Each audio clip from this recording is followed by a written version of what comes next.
읽은 본 말씀으로 주를 경외함과 성령의 위로라는 제목으로 하나님의 말씀을 나누겠습니다. 예루살렘에 예수님의 제자들이 있었습니다. 사도행전을 시작했을 그 당시에 그 제자들이 어마어마해졌습니다. 베드로의 설교로 말미암아 그 하루에 남자만 3,000명이 교회에 입교하게 되었죠. 세례받게 되었습니다. 그리고 전 재산을 교회에 드리게 됐고 교회 수는 커졌습니다. 자, 그 교회를 핍박하던 사람이 바울이었습니다. 근데 바울이 나중에 이제 사도행전을 읽어보면 회심을 하게 되어집니다. 예수님 믿게 되죠. 이 바울의 성격이 굉장히 다혈질이고 급하지 않습니까? 예수님 믿자마자 예수님 전하기 시작했습니다. 자, 예수를 핍박하던 사울이 예수님을 전하니 굉장히 놀라운 일이죠. 그런데 놀랍기만 한 것이 아니라 기존에 예루살렘에 있던 제자들과 바울 서로 충돌이 일어났을까요? 화평했을까요? 당연히 충돌이 일어납니다. 생각을 해보시기 바랍니다. 서울제일교회를 죽도록 핍박하던 사람이 갑자기 예수 믿고 와가지고 예수님을 전하면 그것에 대해서 우리가 받아들일 수도 있지만 경계하는 것이 어떻게 보면 더 자연스럽습니다. 그래서 이 예루살렘에 있었던 제자들은 중요한 한 가지 이슈가 있었습니다. 저 바울을 받아들여야 돼, 말아야 돼. 그 바울을 신뢰하기가 어렵잖아요. 뭐 내부자처럼 교회에 들어와가지고 교회에 있는 척하다가 요즘에 신천지처럼 교회를 어떻게 해요? 쪼갤 수도 있고 교회를 핍박할 수 있는 그런 위험성이 다분한데 그 바울을 그 교회 안으로 불러들인다는 건 쉬운 것이 아닙니다. 자, 근데 그때 나타난 하나님의 사람이 있습니다. 그게 누구냐면 바나바입니다. 바나바는 교회의 신뢰를 얻었던 사람이에요. 굉장히 교회의 신뢰를 얻었고 그 덕이 아주 풍부하고 좋았던 분이십니다. 그래서 예루살렘의 제자들이 바나바의 말을 듣습니다. 바나바가 사울, 예수님 정말 믿었다. 하나님을 믿었다. 그러니 우리가 같이 협력하자 해가지고 불신하던 그 바울을 예루살렘에 있는 제자들이 바나바의 이야기를 듣고 형제로 받아들여 줍니다. 그리고 나서 이제 오늘 본문 28절의 말씀이 시작되는 거예요. 우리 같이 한번 읽어보겠습니다. 시작. 사울이 제자들과 함께 있어 예루살렘에 출입하여 드디어 바울은 사도를 비롯해서 예루살렘의 그리스도인과 함께 있을 수 있었습니다. 그리고 그리스도의 복음을 전하기 시작했죠. 자, 이제 한 가지 문제가 끝났어요. 기존에 있는 교회의 성도들과 함께하는 문제는 해결됐는데 다 그 문제 해결되니까 어떻게 해요? 29절에 바로 그 다음 문제가 나오기 시작합니다. 같이 한번 읽어보겠습니다. 시작. 또 주 예수의 이름으로 담대히 말하고 헬라파 유대인들과 함께 말하며 변론하니 그 사람들이 죽이려고 힘쓰거든. 이제 겨우 예루살렘에 있는 제자들과 같이 이제 협력해서 복음을 전했더니 또 다른 문제, 헬라파 유대인들이 바울을 죽이려고 혈안이 되어 있는 것이에요. 이 사울은 갈라디아서 1장 18절에 보면 이때의 시점을 어떻게 표현하면 예루살렘에서 사도 베드로를 만난 지 보름 후라고 밝히고 있습니다. 그러니까 그리스도의 복음을 전하기 시작한 이후에 바울은 그러니까 복음을 전하지 못했어요.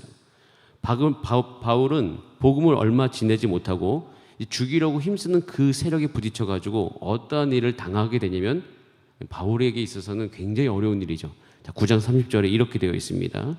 함께 같이 보겠습니다. 시작. 형제들이 알고 가이사랴로 데리고 내려가서 다소로 보냈다라고 되어 있어요. 굉장히 급박한 전개입니다. 예루살렘에 출입하게 되었는데 죽이려고 힘쓰는 세력에 부딪혀가지고 어떻게 해요?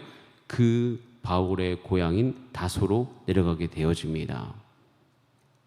여러분, 다소로 내려가서 사도 바울이 나중에 이제 뒤에 사도행전 뒤에 보면 바나바의 초청, 그러니까 그 항상 중재자가 바나바예요. 바나바의 초청으로 안디옥 교회 공동 목회자로서 청빙을 합니다.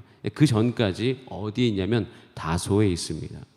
근데 그 다소에 간지 몇 년 만에 안디옥 교회를 다시 오면, 물론 이거는 약간의 성경학자마다 약간 그 기간에 아주 미세한 차이는 있지만 보편적으로 13년 정도 보고 있습니다. 13년 동안 어떻게 있어요? 다소에 있었다는 거예요. 다메섹에서 그 예수님을 만났습니다. 그 감격이 컸습니다. 그 감격이 큰 가운데 복음을 전하려고 했습니다. 근데 그 복음을 전한 지 한 보름, 한 달도 되지 못한 채 그를 죽이려고 하는 세력에 부딪혀가지고 그는 자기의 고향인 다소로 내려갔습니다.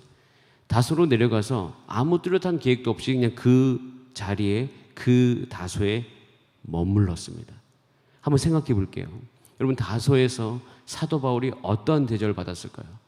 여러분, 바울은요 굉장히 그 지방에서 유명한 사람입니다. 어렸을 때 유학을 갔어요. 예루살렘으로. 내가 유대교의 모든 걸 배우겠다고 이야기했고 그 고향에서도 소문이 났습니다.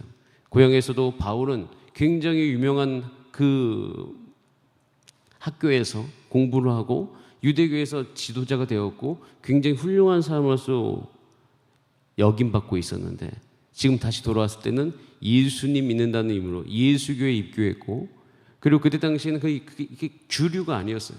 교회는 태동된 지 얼마 안 됐을 때예요.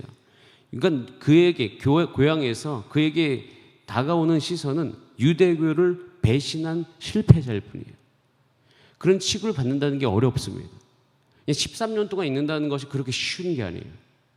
예수 믿었다는 이유 하나만으로 바울을 조롱하던 사람들도 있었을 겁니다. 그런데 그는 결코 무능한 사람이 아니었던 거죠. 어떻게 보면 이 바울이 고향 다소에서 머물렀던 그 14년의 시간은 굉장히 초반에는 고통스러운 시간이었어요. 그래서 우리는 한번 생각해 봐야 돼요. 어떻게 바울이 다소에서 13년 동안에 있을 수 있었을까? 그의 성격이라면 당장이라도 뛰쳐나가가지고 복음을 전해야 되는데, 당장이라도 거기서부터 벗어나가지고 무슨 일을 벌여야 되는데 거기서 그냥 잠잠히 있었다는 것은 그냥 우연한 일이 아닌 것이에요. 근데 이것에 대해서 나중에 이 바울이 여기에 회상하기를 여러 가지 이제 이야기를 하는데 그 중에 한 가지 이야기가 뭐냐면 그것은 주님의 명령이었음을 이야기합니다. 주님의 명령이었고 주님의 명령에 대한 순종이었다는 거예요. 다소에 있었다는 것은 바울에게 있어서는 하나님의 명령. 여기 너 있어라. 너 여기 머물러야 된다. 라고 이야기하는 그것이 하나님의 명령으로 받아들여졌다는 거예요.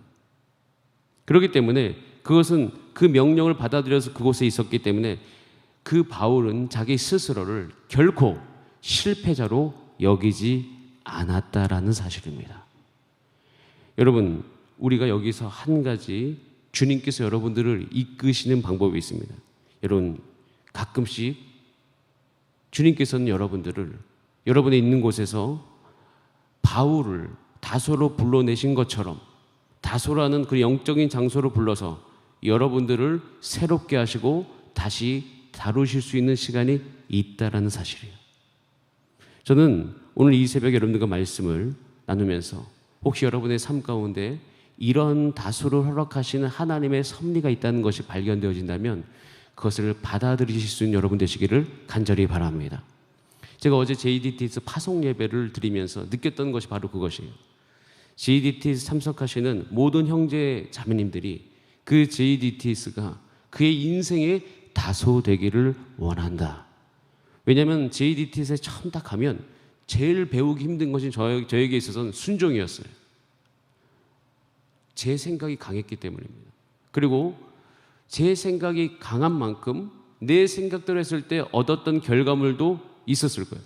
그럼 바울만큼 자기의 생각대로 해서 정말 결과를 충분하게 얻었던 사람이 없었을 정도로 그는 대단한 사람이에요. 자기가 생각하고 계획하고 결정하면 이루는 겁니다. 근데 가만히 있고 멈춰 있고 주님의 명령에 순종하는 것은 어찌 보면 굉장히 어려운 일인 거예요. 근데 DTS 가면 다 그래요. 내 생각이 많아요. 그리고 현장 실습이 진행되잖아요. 현장 실습 가가지고 이어지는 모든 치열한 것은 내 생각과의 싸움이에요. 내 생각과 너무 다른 거예요.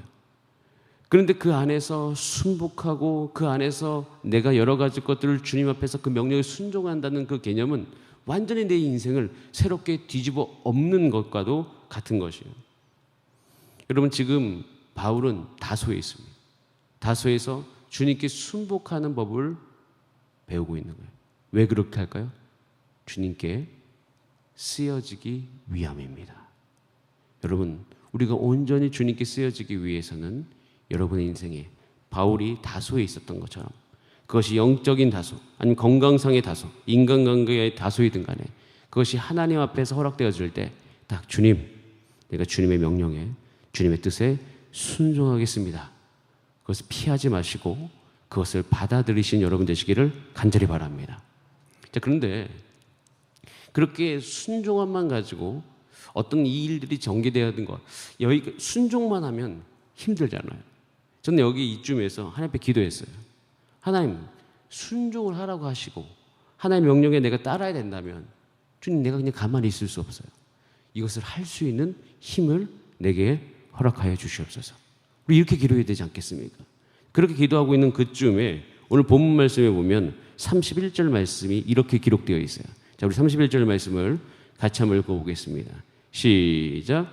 그리하여 온 유대와 갈릴리아와 사마리아 교회가 평안하여 든든히 서가고 주를 경외함과 성령의 위로로 진행하여 수가 더 많아지니라.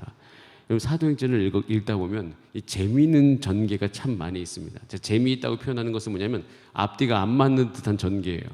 이 누가가 굉장히 하나님의 말씀을 아주 섬세하게 쓰는 사람임에도 불구하고 그러니까 제 세계관과 제 그 생각이 맞지 않는 부분들이 참 많다는 것을 느끼게 돼요. 그러면서 오히려 여기에 제가 하나님 앞에 머물면서 하나님의 생각을 배워가는데, 그럼 생각해 보세요.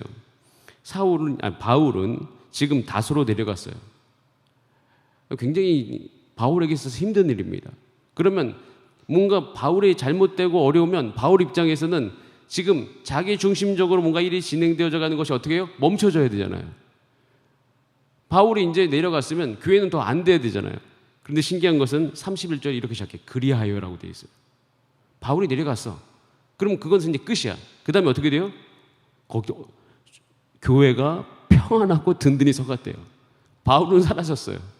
그런데 전 여기서 생각하는 것은 나라는 존재가 사라져도 되는 건가? 이런 생각이 들 수 있잖아요. 근데 여기서 결국에는 교회에 대해서 이 사도행전을 우리 가운데 이야기하고 있어요. 여러분, 교회가 서가는 이유가 무엇입니까? 한번 여기 보세요. 말씀 이렇게 되어 있습니다. 교회가 평안하고 든든히 서가는데 서가는 이유를 따라하겠습니다. 주를 경외함과 성령의 위로. 주를 경외함과 성령의 위로로 진행하여 수가 더 많아져 갔다라고 되어 있어요. 그리하여라고 되어 있습니다. 여기서 우리 가운데 주는 하나님의 말씀이 있습니다. 여러분, 우리가 주님께 순종합니다. 순종은 난 다음에 이제는 우리가 봐야 될 것은 하나님 나라의 큰 그림인 거예요. 하나님 나라의 큰 그림 안에서 하나님께서 하나님의 일을 행하고 계셔요. 근데 그 일을 행하여 가는 하나님의 큰 섭리는 주를 경외하는 백성을 통하여서 성령의 위로로 그 일들을 진행해 감을 우리는 볼 수가 있습니다. 여러분, 바울은요 다소에서 이걸 배워갑니다. 내가 해야 될 것은 내 안의 어떠함이 더욱더 드러나는 것이 아니라 나의 삶을 관통하여서 내가 주님을 경외하고 주님의 주시는 그 성령의 위로로 말미암아 이 교회 안에 들어있는 모든 백성을 통해서 하나님 나라가 확장되어져 간다. 이것을 배워가는 거예요. 사도행전을 읽으면 읽을수록 우린 배우는 거예요. 내 인생의 성공이 나의 삶에 집중되어지는 것이 아니라, 여러분, 우리의 관심은 어디에 있어야 되겠습니까? 하나님, 내가 오늘도 주님을 경외합니다. 그리고 성령의 위로가 나의 삶 가운데 있게 하시고 우리 모든 성도들의 삶에 있게 하여 주시고 이것으로 말미암아 교회가 세워져 가게 하여 주시옵소서. 여러분, 바울은 또 우리가 사도행전을 읽으면 읽을수록 이것을 배워가는 거예요. 한 인물에 집중하는 삶이 아니라 하나님께서 일하시는 것을 함께 따라가는 삶으로 우리의 인생의 모든 시야가 바뀔 수 있는 것입니다. 여러분, 그래서 우리가 오늘 이 월요일에 주일을 지나고 주의 말씀을 적용하면서 주님, 나의 삶 가운데 오늘 있게 되어질 열매는 주님을 경외하는 내 하루가 되게 하여 주시옵소서. 그리고 거기에만 그것만 있는 것이 아니라 주님, 내가 이 순종하면서 나가는 삶 가운데 성령의 위로하심이 내게 있게 하여 주시옵소서. 여러분, 이것이 있으면요 우리 어떻게 됩니까? 오늘도 저와 여러분은 승리의 삶을 살 수 있을 것입니다. 여러분이 그것이 행여나 바울같이 다소에 있든 아니면 어떤 중심이 돼서 그 일을 진행하는 상관이 없습니다. 이 모든 과정을 통해서 하나님께서 하나님의 일을 행하여 주실게 될 줄 믿습니다. 그래서 고린도후서 7장 11절에는 이렇게까지도 우리 고백하고 있는 것을 보게 되어지는데요. 같이 한번 말씀 보도록 하겠습니다. 고린도후서 7장 11절 말씀입니다. 제가 안 드린 것 같은데 제가 읽어드리겠습니다. 보세요. 보라, 하나님의 뜻대로 하게 된 이 근심이 너희로 얼마나 간절하게 하며 얼마나 변증하게 하며 얼마나 분하게 하며 얼마나 두렵게 하며 얼마나 사모하게 하며 얼마나 열심히 있게 하며 얼마나 벌하게 하였는가. 너희가 글에 대해 일치 너희 자신의 깨끗함을 나타내었느니라 라고 이야기하고 있습니다. 여러분, 바울의 이 고백 안에서 보이는 것이 있습니다. 그의 인생 가운데 다가오는 근심, 분노, 두려움, 이 모든 것이 완전히 하나님의 뜻대로 승화하게 되는 것을 보게 되어집니다. 그리고 그의 삶 가운데 그 모든 과정을 통해서 하나님께 순복함을 통해서 그의 삶에 열매가 나타나는데 그것이 뭐냐면 깨끗한 열매가 나타나기 시작합니다. 여러분, 다소에서 바울은 하나님께 순복하는 걸 배웁니다. 그리고 나중에 안디옥 교회에 공동 목회자로 오게 되어지고 거기서부터 1차 전도 여행이 시작되어지게 됩니다. 1차 전도행이 시작되어지면서 바울을 통해서 하나님의 역사가 일어납니다. 그때부터 바울은 오직 성령께서 인도하신 대로 따라가는 삶을 살아가게 되는 것이죠. 여러분, 저희도 우리 삶의 오늘 나아가는 인생의 방향이 단순히 내 생각이 이루어지는 그 하루가 되지 않게 되기를 간절히 기도하시기 바랍니다. 오늘 살아가는 이유가 오직 하나님의 뜻대로 살아가게 되기를 간절히 원합니다. 오늘 하루 하나님 묵상하고 하나님, 내가 오늘도 중보기도 하고 성령의 인도함 따라 살아간 나의 삶이 하나님의 뜻대로 되어지게 되기를 간절히 원하고, 이 모든 과정이 그냥 내가 힘든 과정이 아니라 하나님이 나를 인도하신다는 그 사실 안에서 충분한 위로와 격려로 오늘도 승리하게 하여 주시옵소서. 그래서 내 삶의 열매가 하나님 앞에서 깨끗한 열매가 맺어지게 하여 주시옵소서. 이렇게 하루 오늘도 온전히 승리하시는 여러분 되시기를 간절히 바랍니다. 우리 함께 기도하시겠습니다.